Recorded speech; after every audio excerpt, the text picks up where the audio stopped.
In the frozen wilderness of North America, where the wind howls through the trees and the nights stretch longer than the days, an unspeakable horror lurks. A creature of endless hunger, a being so vile that even speaking its name is said to summon it. The Wendigo. For centuries, the indigenous tribes of the North have whispered about this terrifying entity. Some say it was once human. Others claim it has always been something darker, lurking in the forests, waiting for its next victim. But the most disturbing part of the legend?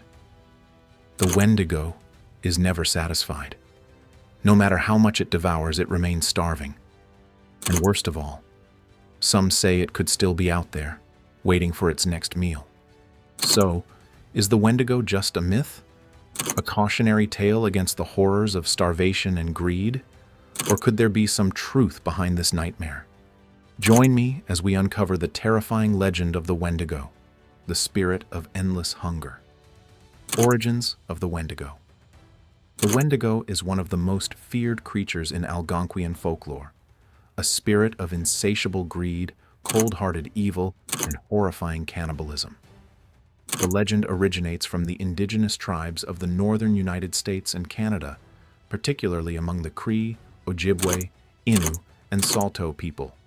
The name Wendigo has many variations: Wittikow, Wittiko, Wendigo, but no matter how it's pronounced, the meaning remains the same: an evil spirit that devours mankind. And its origin is chilling. The Wendigo is often linked to the harshest, coldest winters, when food is scarce and survival seems impossible. According to legend, when a person becomes so desperate that they resort to cannibalism, they do not simply become a murderer. They become something much worse. The flesh of another human corrupts the soul, turning the eater into something inhuman. The body stretches, the skin grows tight over protruding bones, and an endless, insatiable hunger takes over. This is how the Wendigo is born. But not all Wendigos come from cannibalism. Some legends say that the Wendigo is a spirit, one that possesses people, corrupting them from the inside until they become monstrous beasts. No matter the version, one thing remains the same. Once you become a Wendigo, you are doomed to wander the earth forever, never full, always hungry. So what does this terrifying creature actually look like? The description varies from story to story, but there are some common features. The Wendigo is said to be tall, unnaturally tall, sometimes over 15 feet high. Its body is gaunt and skeletal, with skin stretched tight over its bones. Some say it has rotting, decaying flesh, giving off a putrid stench of death. Others say its skin is frozen like ice, cracked and hardened by the cold. Its eyes are sunken and glowing, burning with an eerie light in the darkness. Its mouth filled with jagged, yellowed teeth perfect for tearing into flesh. And then, there's the modern version, the one most people recognize today. This version has a deer skull for a head, massive antlers curling from its skull, and elongated clawed fingers. This design became popular due to movies, TV shows, and video games, but many indigenous tribes argue that the true Wendigo never had antlers.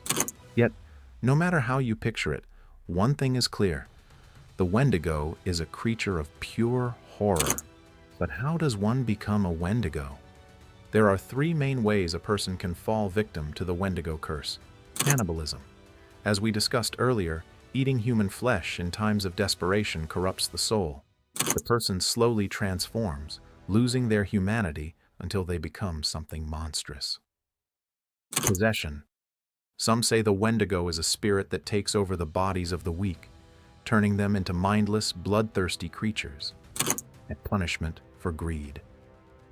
Certain legends claim that those who are too greedy, too selfish, or hoard resources while others starve may be cursed by the Wendigo spirit, doomed to hunger for eternity. And that's where things get even more disturbing. Because unlike most monsters, the Wendigo doesn't simply kill its victims. It absorbs their essence, making them a part of its eternal hunger. In some stories, those who are devoured by a Wendigo never truly die. Instead, their souls remain trapped inside the beast, screaming for eternity as it continues to hunt. Real-life encounters and Wendigo psychosis. Now, you might be thinking, this is just an old legend. Surely no one actually believed in this. But you'd be wrong. There are real cases in history where people believed they were turning into Wendigos, or that others around them had become one.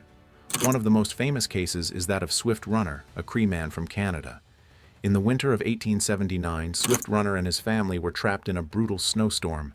Starvation set in, and when rescuers arrived in the spring, they found something horrifying. His entire family, his wife, his children, his mother, were dead, their bodies brutally butchered and partially eaten. When questioned, Swift Runner claimed that a dark force had taken over him. A Wendigo had possessed him, driving him to kill. He was tried, convicted, and hanged for his crimes. But to this day, many believe he wasn't simply a murderer. They believe he had truly become a Wendigo. This phenomenon became known as Wendigo psychosis, a rare condition where individuals believed they were becoming Wendigos and developed an uncontrollable craving for human flesh. Could these cases be proof of something more sinister? Or were they simply the result of extreme mental and physical suffering? That's for you to decide. Can a Wendigo be killed? Now that we know the terrifying truth about the Wendigo, there's one final question left to ask. Can it be stopped? According to legend, the Wendigo is nearly indestructible. No matter how much it eats, it never dies. It only grows stronger. But some say there is one way to kill a Wendigo: fire. Burning the creature completely to ash is the only way to ensure it never comes back. Others claim that a silver bullet to the heart, much like a werewolf, can weaken or kill it. Still, many believe that once the curse of the Wendigo has taken hold, there is no escape.